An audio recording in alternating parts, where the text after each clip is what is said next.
What's up, everybody? Brett Mix here, the B-Man, for the second night of WrestleMania, the 40th annual WrestleMania, Night 2, Sunday, April the 7th, 2024, from Lincoln Financial Field. Some nights in wrestling, they really just make you proud to be a wrestling fan. Was WrestleMania 40 going to be that night? That's what the question was going in. We had a pretty good WrestleMania Night 1. You can't really complain. There was no disappointments. But would WrestleMania Night 2 deliver? That's the question when you have WrestleMania in two different nights. Are they both going to be cohesive? Are they both going to connect? I'll tell you right now, this was an event that made me drop a holy shit at the end. Just the closing line, pro wrestling is back. Is it? I don't know. That's going to have to be dependent on how they follow it up, but it's definitely got a good start if pro wrestling is back. If this Triple H era is a new era, it definitely was kicked off with a bang. This is my first WrestleMania with the channel, so if you're new to the channel, please hit like and subscribe. I would definitely appreciate that. I'm pumped and ready to go for Night 2. As always, I'm going to go over everything in my reviews and add some analysis when needed. So I'll be doing that for my Raw review tomorrow night, and SmackDown, I do that as well on Friday nights as well. So my first WrestleMania, I predicted as well. I'll get into my prediction results at the end of my review. I did decent on Night 2. I kicked ass tonight, but last night was subpar. So my predictions were almost perfect tonight. Not counting the Money in the Bank cash-in, of course, but we'll get to all that. WrestleMania opens up with a big, nice, long video package, as always. A new, now, then, together, forever short intro like we got yesterday.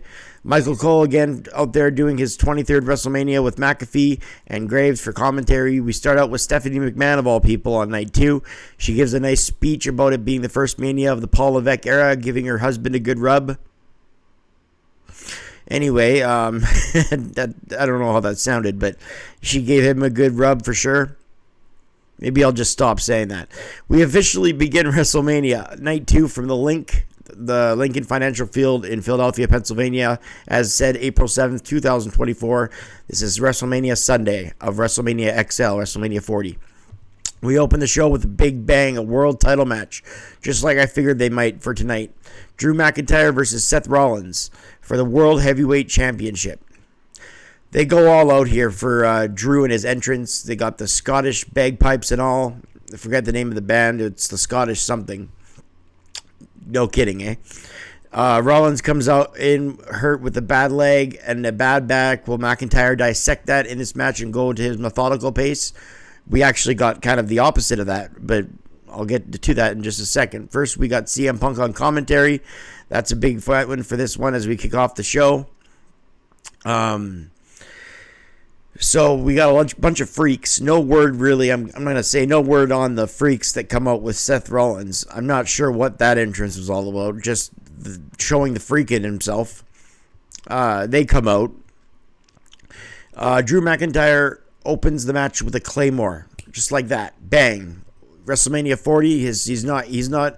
I believe he opened up WrestleMania, I think I want to say 36. That COVID WrestleMania, I believe he opened up Night 2 with Goldberg, if I'm not mistaken. I believe he opened up Night 2 with Goldberg, and he won the match in the opener. So he's got some similarities coming into this, opening the show with a big world title win. He opened up with a Claymore, obviously a kick out, but then two overhead belly-to-belly suplexes on the floor. Rollins landed right on his legs, too, so you got to think he might be wrestling hurt. Back from injury and all. Back in the ring, Rollins with the curb stomp, and McIntyre kicks out. These guys both went for the finishers right away. It was an interesting start to the match and the night. Rollins took a big bump on the floor both times as suplex, as I said. McIntyre with the forearm, and then Rollins gives him a good one back, a good receipt.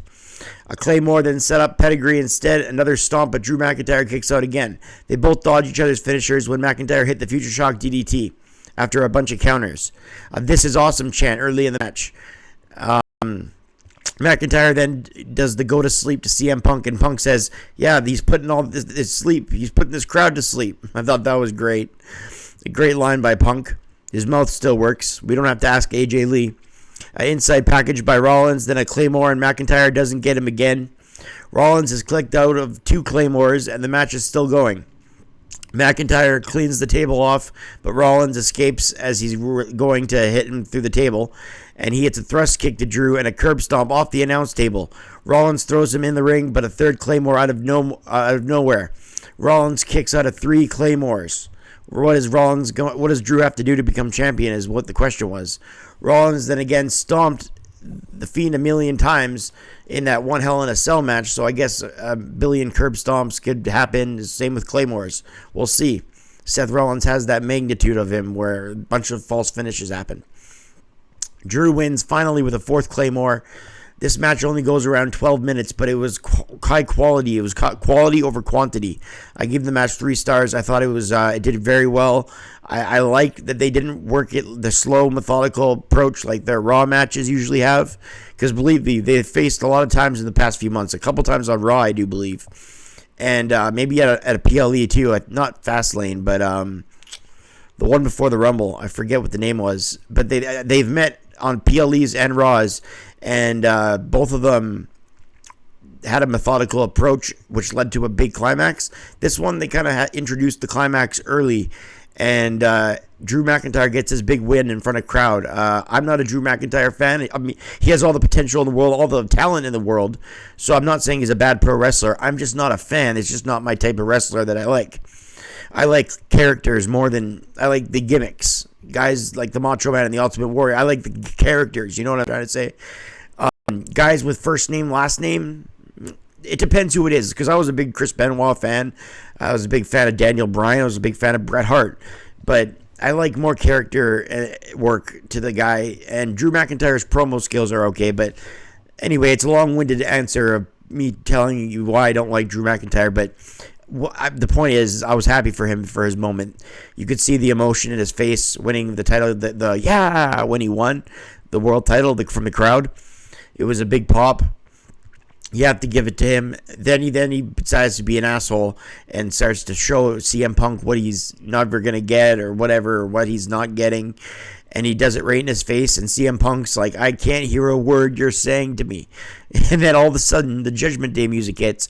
The crowd erupt even louder. And I'm thinking, what the hell? Who's coming out now? And I completely forget about the Money in the Bank. There was a time about a month ago where I thought, what if Damian Priest does it at WrestleMania? He did it at Survivor Series. Why wouldn't he do it at WrestleMania? His time is coming to an end, right? But then that thought quickly went away because I thought, no, they're not going to do that to Seth or Drew, whoever wins that match. They're not going to give it to Damian Priest. So I thought if there was a cash-in, it would be unsuccessful. So when he came out, I thought, well, that's a good swerve. That's cool, but it'll be unsuccessful. So when it was successful, my God, I was surprised. Damian Priest just stole the world title from Drew McIntyre. Drew gets his moment only to live it for 5 minutes. So I'm sure Drew will regain the title back somehow. I don't know if it's going to be right away, but he's going to regain it somehow. I'm sure he was told he'll be champion again. So he gets to live the moment of being champion, but we get a new world champion in Damian Priest. Got to give him that. And Rhea Ripley's the women's champion on Raw, so they got both world titles right now, the Judgment Day. That's pretty crazy. It would have been amazing if they retained their tag titles as well, but they got the main title now, so nothing bad for Damian Priest. Big moment for him. We'll see how Raw plays off with the Judgment Day in control. So for the cash-in, I give that a quarter of a star. I don't know how to rate that. I didn't predict it, a cash-in, so I'm not counting that towards the numbers in my predictions, but I just rated it at a quarter of a star. I should probably rate it at a half a star. I guess you're really pulling straws when you're gonna rate something a quarter or a half of a star. It's not a really big difference either way. But I didn't expect it, and it wasn't much of a match. That's why I'm giving it such a low rating. But it was a good moment. So like a 3-star moment, but a quarter of a star match. As for the world title match, again 3 stars. Thought it was very good. I like the style they were both worked.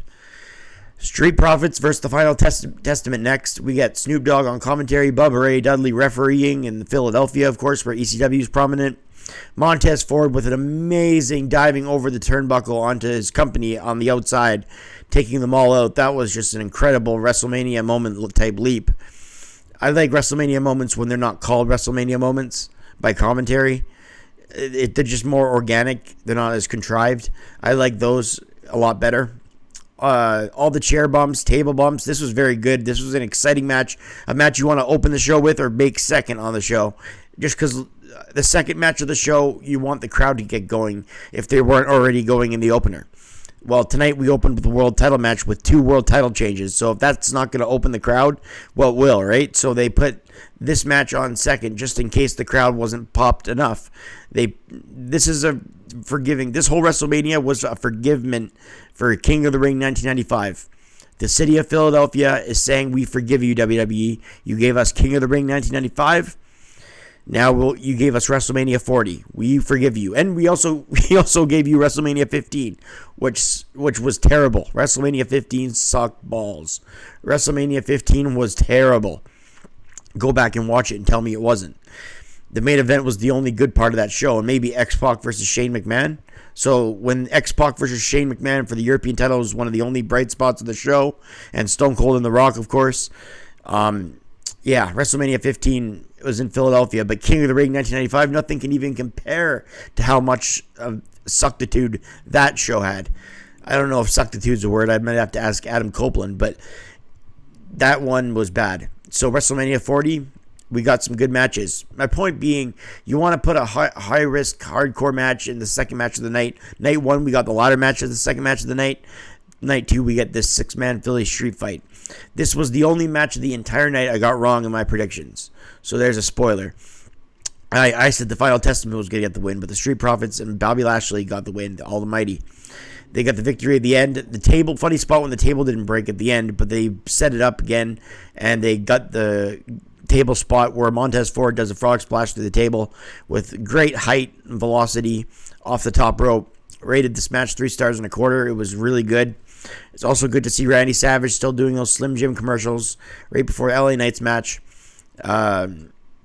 Rest in peace, Macho Man. Great to see him whenever they're doing the new Then, Now, and Forever. They got a good clip of the Macho Man. They got Macho Man in Slim Jim commercials. There was a fan in the front row dressed as Macho Man, like to a T.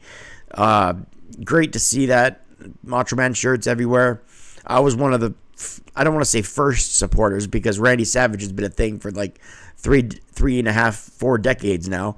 But I was, when nobody was talking about Macho Man back like in 2007, 2008, I was watching his YouTube videos and just reminding myself why I was such a fan of the guy as a child. So I started getting turmoil online. Why isn't this guy in the Hall of Fame? Why isn't there DVDs for this guy? And eventually it started to make noise. I'm not saying I started it, but I'd like to think I was a big part of that. I used to write for different websites and whatnot, and I really think I helped start a movement towards giving this guy his props. So anytime I see him still in the WWE today, it makes me emotional.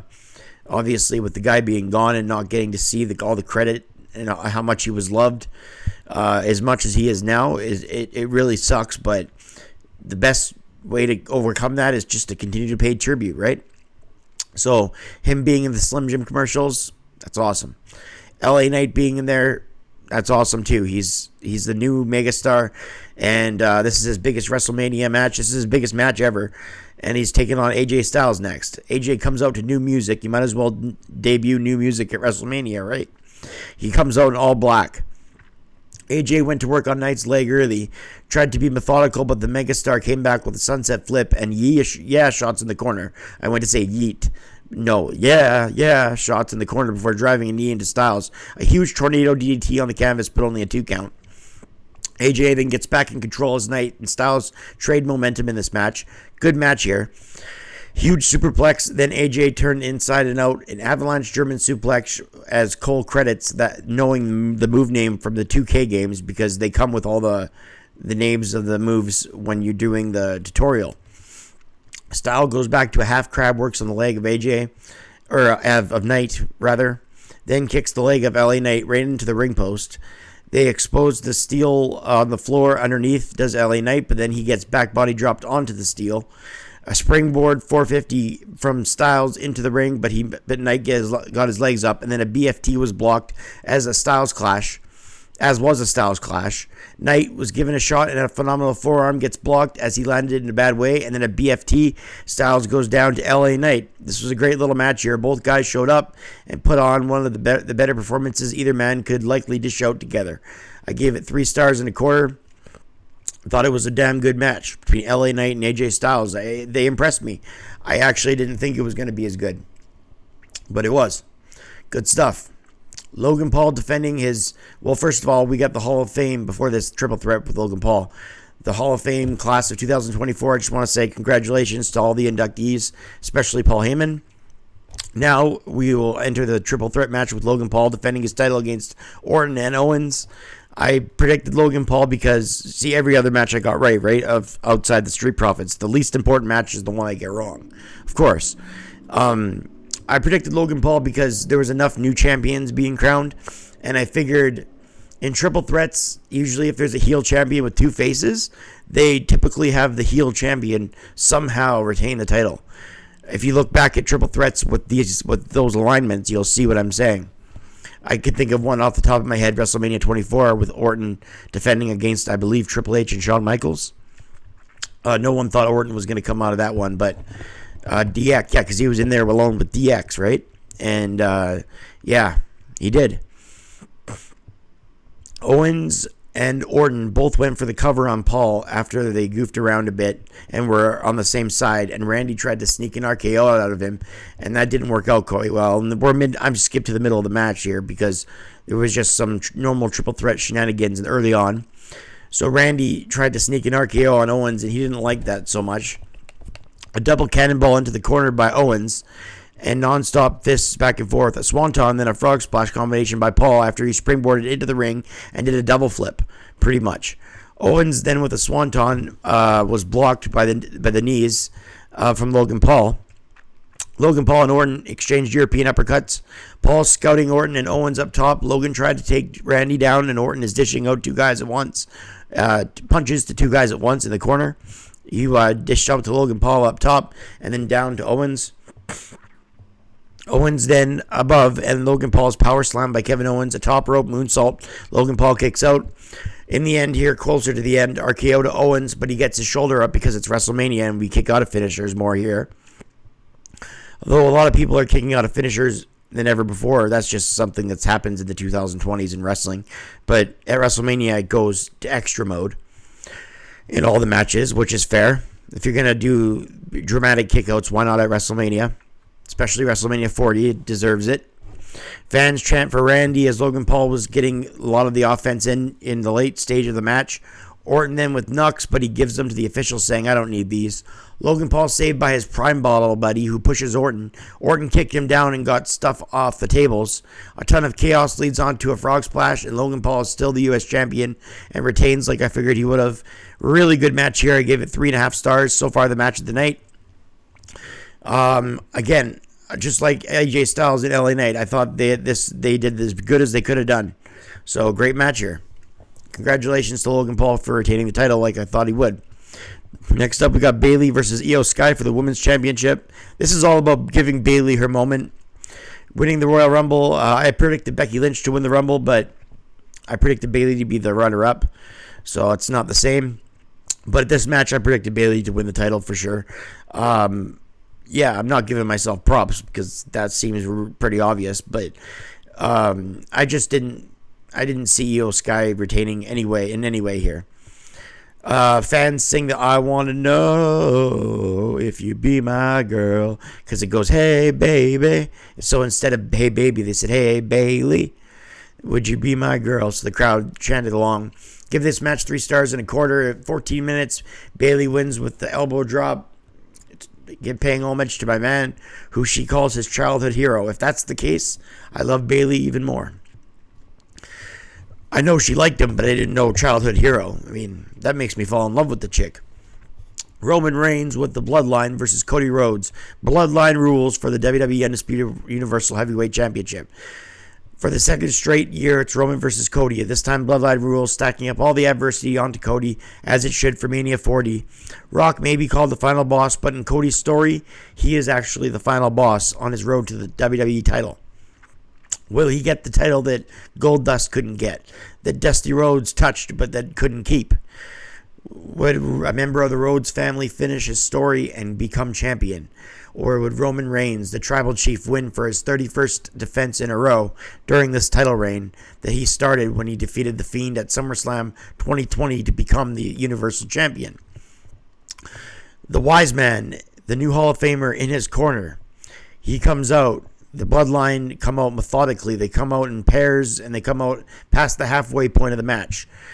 Roman and Cody take their time getting this match going. It starts right at the top of the hour of the third hour of the night. And it goes about 34 minutes. Another long main event. Certainly deserved for this type of match. That's just my phone going off. It might go off again. If so, I apologize. You don't have to check your phone. If you're with me so far, thanks. If you're still with me, I should say, thanks for staying with my WrestleMania review. Be sure to tune in tomorrow night for my Monday Night Raw review as well. Let's not keep this waiting. Let's get right to the WrestleMania main event. It's Roman and Cody for the second year in a row. No rules in this chaotic match, so they didn't waste any time. Cody doesn't. He drags the table out, but Roman launches himself into Cody and puts the table back. That doesn't make Philadelphia too happy. They're ECW rabid hardcore fans.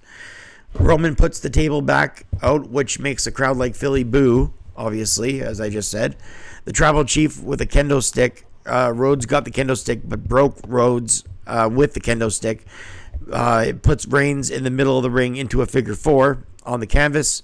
Roman punished Cody, talking a bunch of shit like he usually does in his matches, calling him a little bitch and how he can't run the WWE and only he can. A bunch of thrust kicks, trading bombs back and forth. They collide mid-ring with a double clothesline. A Cody cutter driving Cody into the corner by the tribal chief, scored him a near fall. Cody clears off the table, but Roman slams him right through the table, then sent him into the ring with a Superman punch. Roman went for the spear, and Cody hit a Cody cutter out of nowhere, but Roman kicks out. This is another match that threw the climax in early on. It really helped how it came off greatly. Cody hits a spear, and then Roman kicks out. Cody then gets a thrust kick by Jimmy, who comes out. A Superman punch after that, and then a 2 count. Jey Uso takes out Jimmy at the front stage of the entrance, and then he spears him into the table. Huge bump. A spear off the stage. Cody with the cover from behind. A spear that's my phone again, apologize, by Roman to Cody, but Rhodes kicks out. Roman's is irate with the official, and now a guillotine to Cody. Roman backed off into the corner. Rhodes drops Reigns to the floor.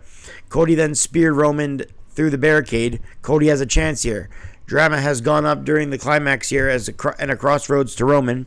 So both guys doing each other's offense. Both guys in the stages of the match. Drama has gone up during the climax here.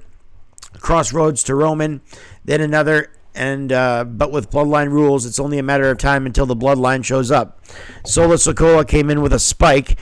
Roman is going to put Cody away, but Cody gets his shoulder up. Reigns spears Cody, and again, Rhodes kicks out after a spike, then a spear, and that's what did him in last year, that Samoan spike from Solo. John Cena's music comes out, hits, and he comes out to a huge pop, and he takes on the man that put him out of action, Solo Sikoa. Cena gets a huge ovation, takes off the TV monitors, attitude adjustment to Solo through the table. Then The Rock comes out and goes head-to-head with Cena. The crowd are holy shitting. Cena and The Rock are face-to-face. He takes his shirt off as we get a flashback to WrestleMania of old. A rock bottom to Cena. Then the Shield's music hits. Roman then takes out Rollins, who comes out in a Shield uniform before he could take out The Rock.